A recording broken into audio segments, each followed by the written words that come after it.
and continuing with it, Kyle, I mean, you're really doing this work on the ground, and you know, we hear from entrepreneurs sometimes that governments drop as many boulders into that river as they do remove them. Exactly. Right? I mean, some man-made, right? Yeah, that's right. There's a sense that government can be as much of a barrier as it is an opportunity. And I'm just wondering if you can reflect on that in terms of your day-to-day work. If you could tell us a little bit about your business also, Sure, and then where government sort of plays both a positive role. You know, I think First Book is a nonprofit. It's an NGO. We're based here in Washington, D.C.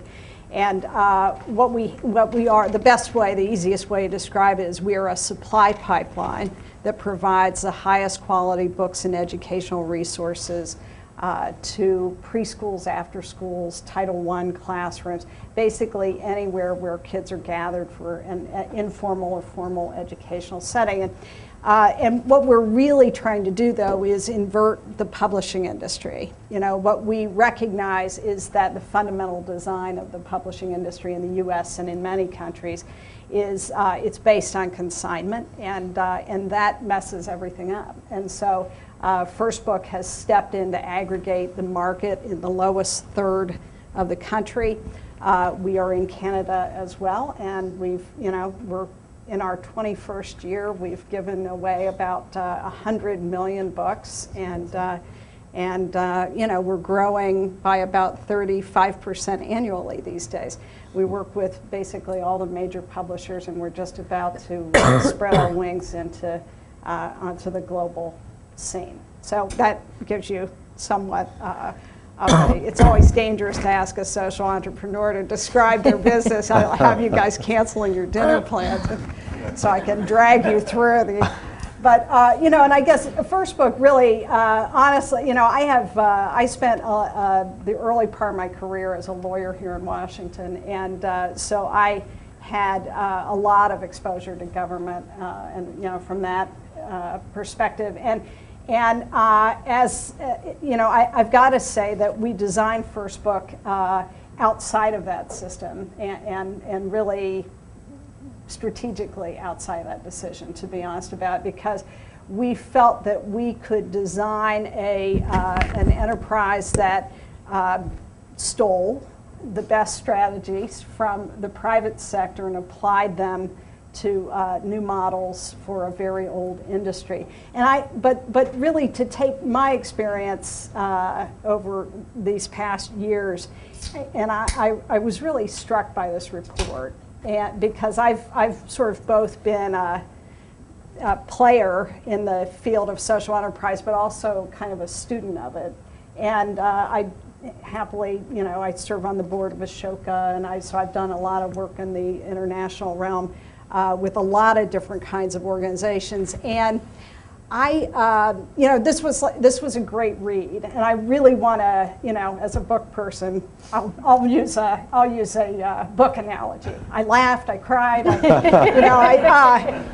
it was sort of simultaneously very heartening, because it was the fact that major thought-leading organizations at the global level are grabbing the reins, and that there are, frankly, reins to grab after 20 years, because 20 years ago people just thought charity was something lovely that you did on the weekends, and it was and so it's a dramatic difference that there's work going on in so many countries, and that the effort is profound to see these enormous institutions with their roots deep in traditions trying to dance with each other, right? The frustrating part as a practitioner is that I frankly don't think we're ever going to get definitions, and I think it's a really elusive chase, because I think that once we get our hands on it, it'll change. And honestly,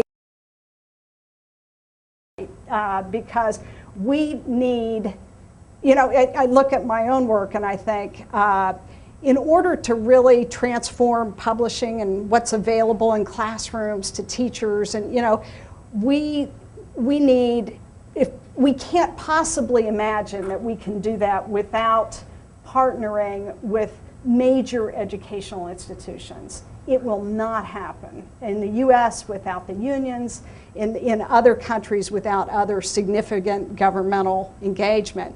And those kinds of large institutions, the examples you gave, are stunning, and so hopeful, Yep. And those sorts of institutions are going to need a very different set of incentives and innovations to motivate them. Large corporations that are going to need a very different set of structures to motivate them, because they're not necessarily inherently entrepreneurial, right? They may be social activists because it's good for business, but these are not institutions that are fundamentally motivated by social cause, right?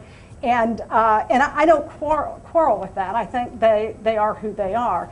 And on the other hand, these large institutions are likely to gain traction because of a combination of great designs from government, as well as those of us out here who are kind of in the gadfly category, who are moving enough business, making enough traction that we help to sort of swoop around, and as social entrepreneurs running small or mid-size enterprises, that we can play that gadfly role for major industries. And I think the range of complexities of who we're talking about, the institutions we need, and we need them all. And so, to watch this report unfold, really creative, bright people who are trying to motivate government, which is,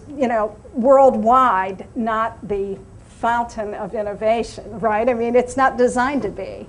And deeply rooted corporations that are not designed to be motivated by social cause, and then simultaneously motivating, groups like mine that are by definition in business for social change. It's an extraordinary Rubik's Cube, So I'm frustrated on the one hand and I'm proud on the other, so great work, Catherine and team, because it's this kind of like taking 10 steps back and thinking about it that will force, that'll force action as we go.